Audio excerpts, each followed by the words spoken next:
بسم اللہ الرحمن الرحیم الدرس الثامن عشرہ، سبق نمبر 18، حدیقۃ شالیمار۔ سبق کا اردو ترجمہ ہو چکا ہے، اب اس کی مشقیں حل کرتے ہیں۔ التدریبات، مشقیں۔ التدریب الاول، پہلی مشق۔ اکتب او اکتبی معانی الکلمات الآتیہ۔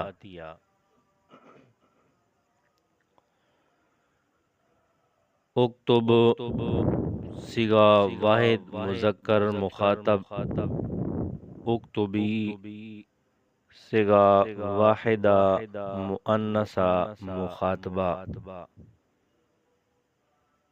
اکتب مرد کے لیے ہے، لکھ تو ایک مرد، اور اکتبی یہ عورت کے لیے، لکھ تو ایک عورت۔ درذیل کلمات کے معنی لکھیے۔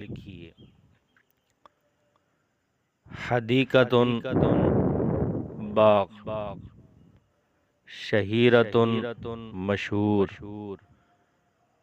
الملک بادشاہ، الطریق العام عام رستہ یا شاہراہ عام، تدل دلالت کرتا ہے، الحضارۃ تہذیب، مثمرۃ پھلدار میوہ دار، برکات تالاب، مضیئۃ روشن چمکدار، یتمتعون فائدہ اٹھاتے ہیں یا لطف اندوز ہوتے ہیں۔ التدریب الثانی، دوسری مشق۔ اجب او اجیبی عن الاسئلۃ الآتیہ۔ اجب صیغہ واحد مذکر مخاطب، اجیبی صیغہ واحدہ مؤنثہ مخاطبہ۔ اجب مرد کے لیے اور اجیبی یہ عورت کے لیے۔ درذیل سوالات کے جواب دیجیے۔ نمبر 1، حل لاہور مدینۃ الحدائق، کیا لاہور باغات کا شہر ہے؟ جواب، نعم لاہور مدینۃ الحدائق، جی ہاں لاہور باغات کا شہر ہے۔ نمبر 2، این حدیقۃ شالیمار، شالیمار باغ کہاں ہے؟ جواب، تقع حدیقۃ شالیمار فی مدینۃ لاہور، شالیمار باغ لاہور شہر میں واقع ہے۔ نمبر 3، من بنا حدیقۃ شالیمار، من بنا حدیقۃ شالیمار، شالیمار باغ کس نے بنایا؟ جواب، بنا حدیقۃ شالیمار الملک المغولی شاہ جہان۔ شالیمار باغ مغل بادشاہ شاہ جہان نے بنایا۔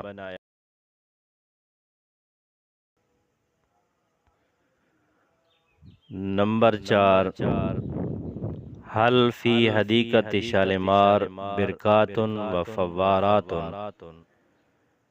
کیا شالیمار باغ میں تالاب اور فوارے ہیں؟ جواب، نعم فی حدیقۃ شالیمار برکات و فوارات، جی ہاں شالیمار باغ میں تالاب اور فوارے ہیں۔ نمبر 5، من یأتی الی الحدیقۃ ولماذا۔ اس سوال میں دو باتیں پوچھی ہیں کہ اس باغ کی طرف کون آتے ہیں، اور دوسری بات کیوں آتے ہیں۔ تو جواب یأتی الزائرون الی الحدیقۃ للنزہۃ، کہ اس باغ کی طرف سیر کرنے والے آتے ہیں اور سیر کے لیے آتے ہیں۔ التدریب الثالث، تیسری مشق، املا او املا الفراغ بکلمات مناسبت من القوسین۔ املا یہ مرد کے لیے اور املائی یہ عورت کے لیے۔ بریکٹ میں دیے گئے مناسب کلمات کے ساتھ خالی جگہوں کو پر کیجیے۔ نمبر 1، من الحدائق، خالی جگہ حدیقۃ شالمار۔ اس خالی جگہ میں لفظ آئے گا القدیمہ۔ من الحدائق القدیمۃ حدیقۃ شالمار۔ نمبر 2، تقع حدیقۃ شالمار علی خالی جگہ۔ اس خالی جگہ میں لفظ آئے گا الطریق العام۔ تقع حدیقۃ شالمار علی الطریق العام۔ نمبر 3، الحدیقۃ تشتمل علی ثلاث، خالی جگہ۔ اس خالی جگہ میں لفظ آئے گا طبقات۔ الحدیقۃ تشتمل علی ثلاث طبقات۔ نمبر 4، تدل الحدیقۃ علی خالی جگہ الملکیۃ المغولیۃ۔ اس خالی جگہ میں لفظ آئے گا الحضارۃ۔ تدل الحدیقۃ علی الحضارۃ الملکیۃ المغولیۃ۔ نمبر 5، یخرج الماء من الفوارات، خالی جگہ۔ اس خالی جگہ میں لفظ آئے گا المضیئۃ۔ یخرج الماء من الفوارات المضیئۃ۔ التدریب الرابع، چوتھی مشق، ہاتی او ہاتی مفردات الجمع الآتیہ۔ ہاتی یہ مذکر کے لیے اور ہاتی یہ مؤنث کے لیے۔ درذیل جمع کے مفرد لائیے یا درذیل جمع کے مفرد لکھیے۔ حدائق مفرد ہے حدیقۃ۔ ملوک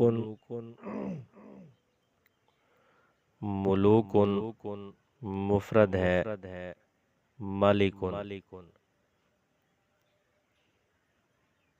اشجار مفرد ہے شجر۔ ازہار مفرد ہے زہرۃ۔ الزائرون اس کا مفرد ہے الزائر۔ احواز اس کا مفرد آئے گا حوض۔ برکات اس کا مفرد ہے برکۃ۔ فوارات اس کا مفرد آئے گا فوارۃ۔ حجرات حجرات کا مفرد آئے گا حجرۃ۔ طرق اور اس کا مفرد آئے گا طریق۔ التدریب الخامس، پانچویں مشق، میز او میزی بین اسم المعرفۃ و اسم النکرۃ بین الاسماء الآتیۃ۔ پانچویں مشق کی دو جزء ہیں۔ پہلی الف جز ہے کہ درذیل اسماء میں سے اس میں معرفہ اور اس میں نکرہ کو جدا کریں، علیحدہ کریں۔ یہاں کچھ اسماء دیے ہیں، ان میں اسماء معرفہ اور اسماء نکرہ، ان کو جدا جدا کرنا ہے۔ اس میں معرفہ number 1 Shah Jahan, number 2 Lahore, number 3 Shalimar, number 4 الزائرون، نمبر 5 الحجرۃ، نمبر 6 البلد، نمبر 7 البرکات۔ اس میں نکرہ نمبر 1 حدیقۃ، نمبر 2 نزہۃ، نمبر 3 عہد، نمبر 4 اشجار۔ پانچویں مشق کی باجز اربط او اربطی بین الکلمات من القائمین الف و با۔ کلم الف اور کلم با کے کلمات کو آپس میں ملائیں۔ کلم الف نحن، کلم با میں اس کے لیے درست آئے گا اس میں ضمیر۔ ہذہ اس میں اشارہ مؤنث للقریب۔ کیف اداۃ استفہام۔ بنا فعل الماضی، تدل فعل المضارع۔ ھذا اس میں اشارہ مذکر للقریب۔ ذالک اس میں اشارہ مذکر للبعید۔ تلک اس میں اشارہ مؤنث للبعید۔ التدریب السادس چھٹی مشق۔ ترجم او ترجمی الجمل الی اللغۃ العربیہ۔ در ذیل جملوں کا عربی زبان میں ترجمہ کریں۔ نمبر 1 لاہور باغوں کا شہر ہے۔ لاہور مدینۃ الحدائق۔ نمبر 2 شالیمار پرانا تاریخی باغ ہے۔ حدیقۃ شالیمار حدیقۃ قدیمۃ تاریخیۃ۔ نمبر 3 میں نے شالیمار باغ دیکھا۔ رأیت حدیقۃ شالیمار۔ نمبر 4 باغ میں 12 دری ہے۔